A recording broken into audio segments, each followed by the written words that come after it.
야고보서 1장 22절 한 절 말씀입니다.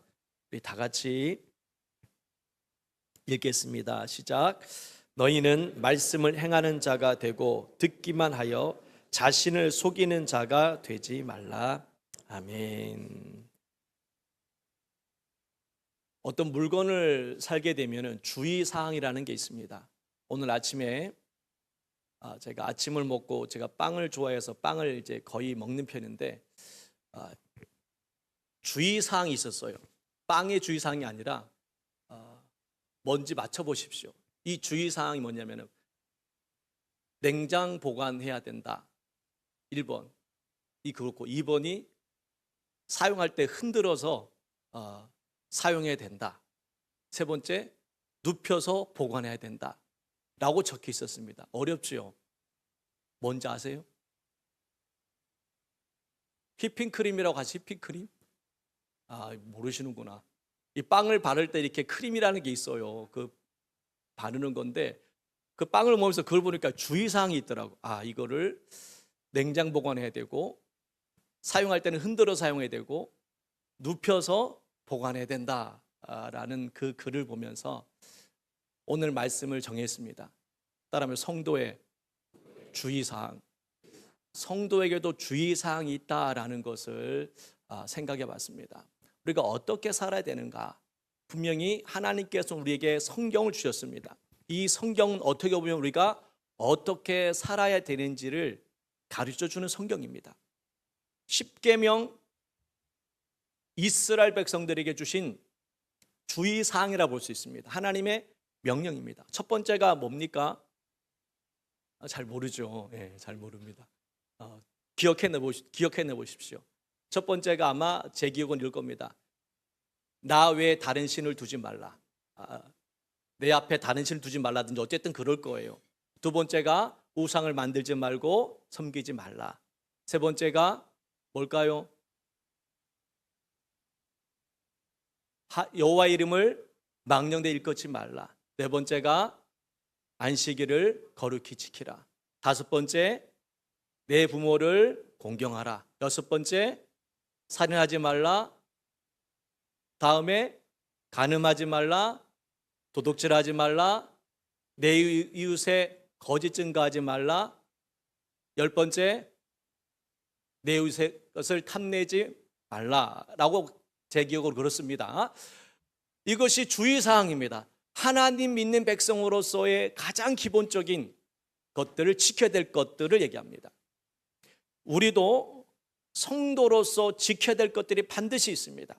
안 지킨다고 해서 하나님께서 우리의 구원을 번복하시는 분은 아닐 거예요. 그러나 지키지 아니함으로 말미암아 하나님께로부터 오는 그 좋은 것들, 축복을 누리지 못할 때가 있습니다. 자, 처음에 제가 휘핑크림에 대해서 이제 주의사항을 얘기해. 왜 그 주의사항이 필요할까요? 그냥 아무 때나 먹으면 되지. 왜 흔들어서 먹어야 되고, 왜 냉장 보관해야 되고, 왜 엎드려 이게 눕혀서 보관해야 되느냐? 그 이유가 다 있어요.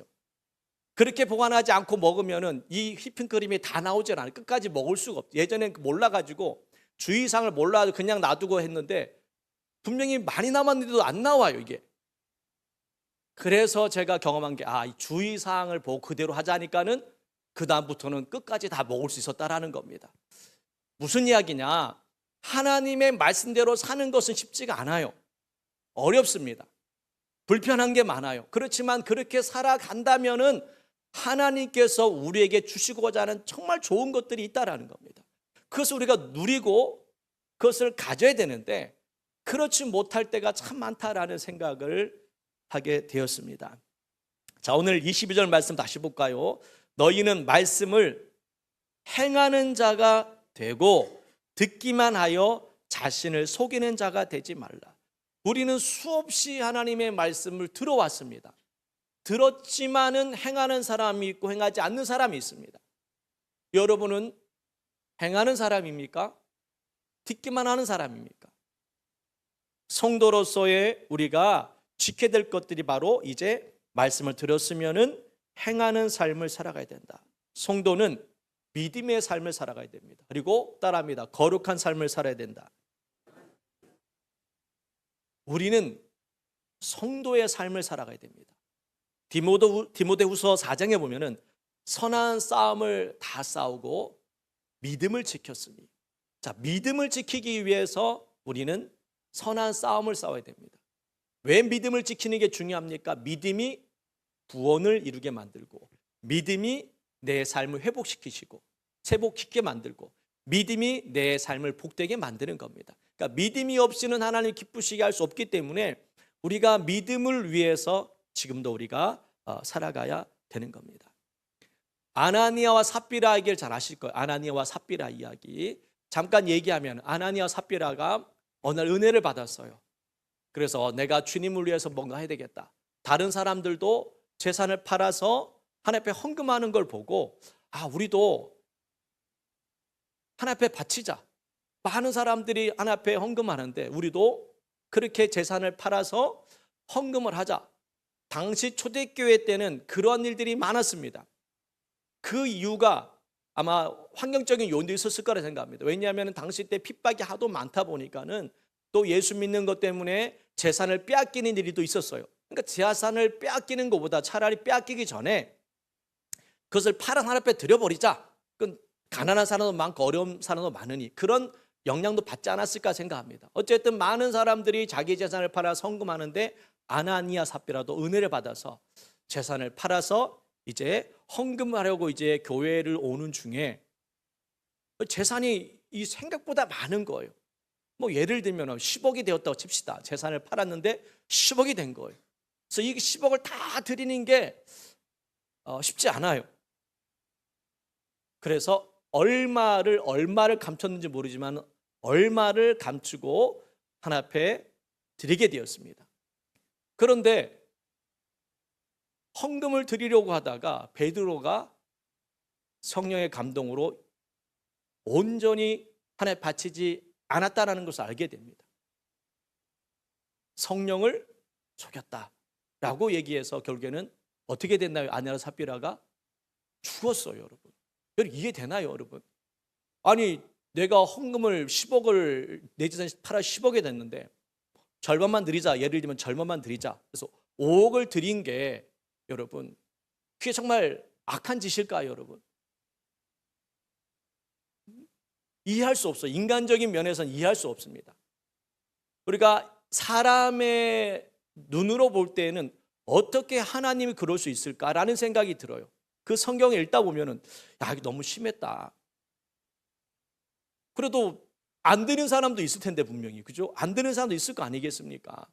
안 드리는 사람도 있는데 그래도 절반이라도 드렸다고 쳤을 경우에 그 큰 금액을 드렸으면 그래도 그것도 감사한 일이지, 그거 안 드렸다고 세상에 하나님께서 그 사람을 죽게 만드시냐, 굉장히 우리 이해할 수 없는 부분입니다. 그런데 하나님 편에서 보면 또 다르다는 겁니다. 인간의 생각으로 볼 때는 이해할 수 없는 일이지만은 또 하나님 편에서 볼 때는 다르게 해석할 수가 있는 거예요. 그리고 그 사건을 목격한 사람들이 어떤 반응이 일어납니까?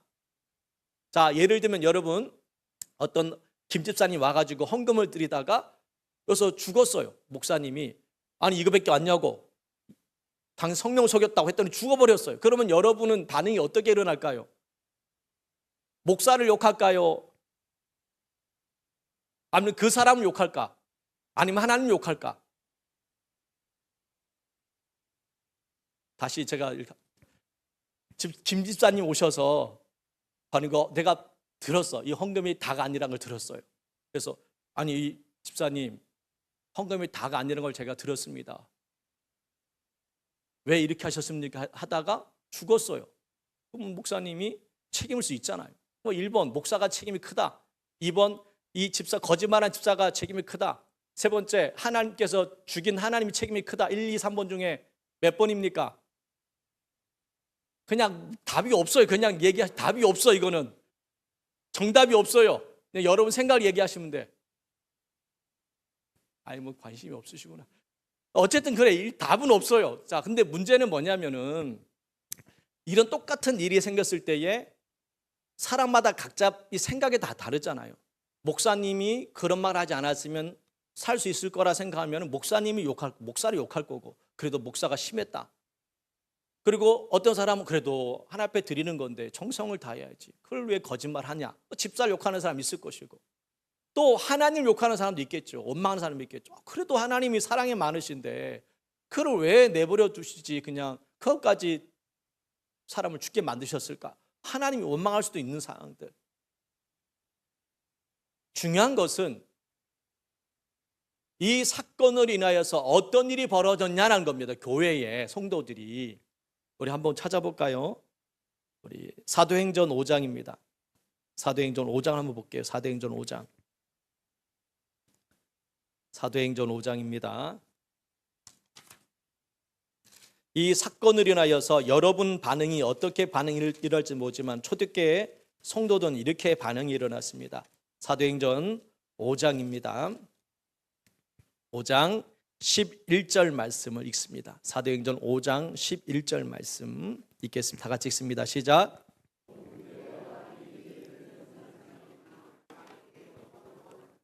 이 사건을 통해서 성도들은 두려울 수밖에 없었죠. 왜 이런 일이 일어났느냐? 누구의 책임이냐? 아나니아와 삽비라의 책임이냐? 그렇게 시작이 되었지만은 그러나 어떻게 보면은 너무 심한 결과가 일어났기 때문에 이해할 수 없는 부분이 있을 겁니다. 그렇지만 성도들이 이 사건을 통해서 두려워했다라고 이야기를 합니다. 이 두려워했다라는 얘기는 공포심에 대한 두려움보다는 하나님을 더 경외하는 마음을 갖게 되었다라는 것을 말씀하는 겁니다. 신앙생활 똑바로 해야 되겠구나. 쉽게 그런 얘기입니다. 따라합니다. 신앙생활 똑바로 하자. 어떻게 보면 본보기 있을 수도 있습니다. 초대교회 성령의 역사가 나타나는 가운데에 이런 일이 벌어진 거, 어떻게 보면 아나니아와 삽비라는 본보기로 이러한 일들이 생길 수 있었다라고 생각도 됩니다. 신앙생활을 제대로 해야 되는구나. 기분 따라서, 감정 따라서 그렇게 해서는 안 되는구나. 그것을 우리에게 보여주시기 위한 하나의 맛보기일 수 있다는 겁니다. 지금은 그렇지 않잖아요. 여러분 내가 하나 작정을 하고 내가 하나 앞에 소원을 했다고 해서 소원을 안 하고 사는 사람도 적지 않아요. 근데 하나님 살려주시잖아요. 그걸 뭐라 그러느냐? 따라합니다. 은혜다. 여러분 아나니아와 삽비라 같은 모습들이 여러분에게 없었을까요? 있다는 겁니다. 그런데 하나님의 은혜로 우리가 살고 있다. 그러니 조심하자. 아나니아와 삽비라 같은 사람도 있으니 나는 그렇게 되지는 말자. 결국에는 무슨 뜻입니까? 내가 편하게 신앙생활하면 할수록 내 영혼은 죽게 된다라는 것을 생각하셔야 돼요. 결국 내게 유익될 것은 하나도 없다라는 겁니다. 그래서 신앙생활은 여러분 제대로 하셔야 되고 잘 하셔야 됩니다. 아간이라는 사람 아시죠? 여리고 성이 무너졌을 때에 아간이라는 사람이 원래 훔칩니다. 아무도 몰라요. 그런데 어떤 일이 벌어졌느냐? 그 다음 전투 아이성에서 실패를 하게 돼요. 그 원인이 뭡니까? 아간의 범죄 때문에 생긴 결과라고 얘기합니다. 아무도 몰랐는데 하나님은 아셔. 결국 당장에는 이 아간이 돈을 이제 금과 은을 또 외투인가 그걸 하나 또 숨겼지 않습니까? 당장에는 나한테 큰 이익이 되는 것처럼 보이지만은 그러나 시간이 지나자 이 모든 것이 다 드러나잖아요. 결국에는 아간은 죽게 되는 겁니다. 아나니아와 삽비라와 비슷한 사건이에요. 우리가 그렇게 신앙생활 하지 말자. 늘 연약하고 부족하기 때문에 실수를 하고 때로 넘어지기는 하지만 그때마다 우리가 회개하고 다시 일어설 수 있는 믿음을 가지시길 바랍니다. 신앙생활, 즉 성도에게 필요한 것이 뭐냐? 바로 회개라는 겁니다. 회개. 온전하지는 못하겠지만 그러나 회개는 할 수 있잖아요. 그때마다 회개를 통해서 여러분 믿음으로 살아가기를 축복합니다. 별것 아닌 죄가 큰 결과로 만들 수 있다라는 것입니다. 아나니아와 삽비라, 아간의 범죄도 마찬가지였습니다. 별것 아닐 수 있어요. 그렇지만은 시간이 지나고 나니까 이 별것 아닌 죄가 엄청난 큰 결과로 만들 수 있다. 욕 한번 하는 게 여러분 큰 잘못은 아니잖아요. 화가 나면 이렇게 1818 하면서 막 하는 사람도 있잖아요, 여러분. 여기도 분명히 있을 것 같아요. 여기 교회에서는 안 써도 밖에 나가서는 에이 뭐 하면서 씨 하고 뭐 이렇게 하면서 말할 수 있어요. 그렇게. 근데 그 말 한마디가 평소에는 아무런 일이 일어나지 않을 수 있어요. 그러나 어떤 경우에는 그 말 한마디 때문에 엄청난 결과도 만들 수 있다라는 겁니다. 그래서 작은 죄를 작게 여기지 말자. 별것 아닌 일도 별것 아니다라고 생각하지 말고 우리는 하나님의 자녀로서의 그 삶을 우리가 살다 보면은 하나님께서 은혜와 긍휼과 축복을 베풀어 주신 줄 믿습니다. 그 믿음이 우리에게 있어야 된다는 겁니다. 믿음. 신앙생활의 주의사항, 십계명을 주신 이유가 뭡니까? 조심하라는 겁니다. 하나님께 우리에게 말씀을 주셨습니다. 성경을 주셨습니다. 왜 주셨습니까? 이 말씀대로 살으라고, 주의하라고. 원수 마귀는 지금도 존재합니다. 가룟 유다에게 왔던 원수 마귀, 그리고 오늘 우리가 읽은 이 사도행전에 보면 아나니아 삽비라에게도 찾아왔습니다. 은혜 받은 자에게도 찾아왔어요. 예수님 제자에게도 찾아왔습니다. 오늘 우리에게는 안 찾아오느냐? 혹이나 찾아올 거예요. 그것에 유혹되지는 마시라는 거예요. 끊임없이 찾아오는 이 원수 마귀의 유혹, 또 우리의 욕심, 이것으로 인하여서 우리가 하나님의 뜻에 순종하지 못한다면 그 결과는 결국 하나님께서 주시고 하자는 응답과 축복을 그렇게 누리지 못하게 되는 겁니다. 다윗과 함께 했던 요압이라는 사람이 있습니다. 요압은 군대 장관입니다. 요압은 다윗에게 충성을 다했던 사람이었습니다. 근데 다윗이 말년이 되었을 때에 요압이 배신을 하게 되죠. 아도니아라는 그 아들에게 편에 붙어서 다윗을 배신하게 됩니다. 배신하게 된 이유가 뭐 정확하게 알 수 없지만은 요압은 다윗의 비리를 알았어요. 다윗이 어떤 죄를 진지 여러분 아시잖아요. 간음을 합니다. 음행을 하죠. 밧세바과 음행을 해요. 그리고 들통을 날까봐 누구를 죽입니까? 우리아를 죽여요. 우리아는 충성된 장군입니다. 근데 이 모든 일을 시킨 사람이 다윗이었는데 요압 장군에 시킨 거거든요. 저 적진에 멀리 들어가게 해서 죽여라. 요압이 그걸 다 알았어요. 결국에는 다윗이 어떤 사람인지 점점 알게 되잖아요. 그리고 요압과 다윗이 말년엔 사이가 좋지 않았어요. 왜냐하면 요압도 욕심이 정말 많은 사람이었거든요. 자기의 권력, 힘을 얻기 위해서 나쁜 짓도 한 사람이었습니다. 그러니까 그런 사람인데 또 다윗이 그러한 범죄를 저지른 걸 다 보고 있으니 정이 떨어졌겠죠. 그래서 자기의 힘을 더 얻기 위해서 다윗을 배신하고 아도니아와 붙게 됩니다. 결국에는 요압도 결국 죽음을 맞이하게 되죠. 중요한 것이 뭐냐면은 우리가 하나님의 편에 선다는 게 뭘까? 요압은 다윗 편에 섰다가 결국에는 욕심에 이끌려서 아도니아 편에 서게 됩니다. 우리가 하나님을 잘 믿고 있다가 욕심이 들어올 때가 있어요. 주님을 위해 살겠다라고 고백을 하는데 어느 순간에 욕심이 들어와 가지고 하나님의 뜻보다는 내가 원하는 것을 자꾸 하려고 합니다. 그건 꿈이 아닙니다, 여러분. 그건 욕심이에요. 우리가 꿈과 욕심을 우리가 분별하지 못할 때가 있는데 분별하지 못하면은 잠깐 멈춰서야 됩니다. 그리고 기도하셔야 돼요. 주님, 제가 이게 주님 주신 꿈입니까? 아니면 내 욕심입니까? 요압은 욕심 때문에 망한 사람이에요. 그렇다면 우리도 욕심이 들어올 수 있다는 거예요. 욕심인지 꿈인지 알 수 있는 방법은 뭐냐? 하나님과 점점 멀어지고 있다면 그것은 꿈이 아니라 욕심이 되는 겁니다. 아나니아와 삽비라가 그 한 번의 실수로 인하여서 죽음을 맞이했습니다. 성경은 분명히 우리에게 말씀합니다. 행할 것과 하지 말아야 될 것, 하라고 말씀하시고 주님께서는 하지 말라는 말씀이 있습니다. 하라는 말씀을 여러분 듣고 우리는 해야 되고, 하지 말라는 말씀을 듣고 나서 우리가 하지 않는 그 삶을 살아가시기 바랍니다. 하나님과 멀어지는 일이 없도록 잘 기억하셔야 됩니다. 며칠 전에 기사를 보는데 요즘 2030 젊은 사람들이 찾는 곳이 있대요. 서울. 그래, 관악산과 어떤 호텔, 그랜드 하얏트 호텔이라는 곳에 찾는답니다. 그 왜 찾느냐? 거기에 가면은 이 관악산과 이 하얏트 호텔이 풍수지리적으로 운이 많이 따르는 그러한 곳이라는 거예요. 그래서 젊은 사람들이 관악산을 찾고 이 호텔 커피를 마셔. 그랜드 하얏트 호텔에 가면은 이제 커피숍이 있대요. 거기에 젊은 사람들이 많이 온대요. 왜냐하면은 그곳에서 운을 얻으려고. 그래서 부적 굿즈라는 것도 팔아서 많은 사람들이 많이 사간대요. 그러니까 운을 바라는 거죠. 이곳에 있으면 운이 따르겠지. 왜 이런 일이 벌어질까요?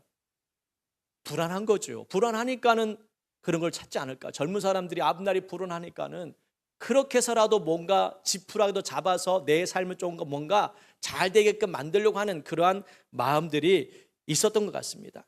그래서 운이 좀 잘 되기 위해서, 복을 받기 위해서 그렇게 비싼 커피를 마시고 그렇게 좋은 자리를 찾아다닌다는 겁니다.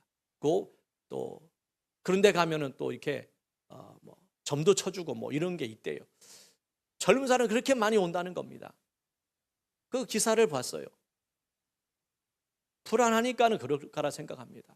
저와 여러분은 이와 같이 어리석은 삶이 아니라 정말 하나님의 말씀을 두려워하고 말씀 안에서 우리가 살아가게 될 줄 믿습니다.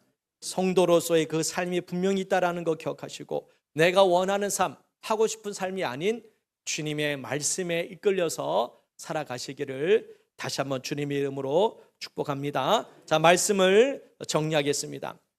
모든 물건은 주의사항이 있다라는 거. 아담과 하와가 에덴 동산에 살았을 때 주의사항이 하나 있었습니다. 그게 뭡니까?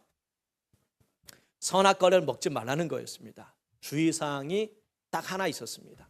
그런데 그것을 지키지 못했어요. 이스라엘 백성들에게는 하나님이 계명을 주셨습니다. 지켜야 될 것들이었습니다. 그러나 지키지는 못해요. 오늘 우리에게는 예수님께서 우리에게 하신 말씀들이 있습니다. 그리스도인으로서 어떻게 살아야 되는지, 어떻게 우리가 이 세상을 살아가야 되고 어떤 모습으로 우리가 이 세상을 변화시켜야 되는지를 말씀하고 있습니다. 그렇게 살려고 노력하셔야 된다는 거예요. 그렇게 살아야 되는 이유는 결국 내가 잘 되기 위해서, 그리고 내 삶 속에 하나님 은혜가 흐르게 하기 위해서 그렇게 우리는 살아가야 됩니다. 별것 아닌 것일 수 있겠지만 그 별것 아닌 것 때문에 엄청난 결과를 만들었습니다. 아나니아와 삽비라도 그랬고 아간도 그랬습니다. 이제 우리는 죄를 멀리 하셔야 됩니다.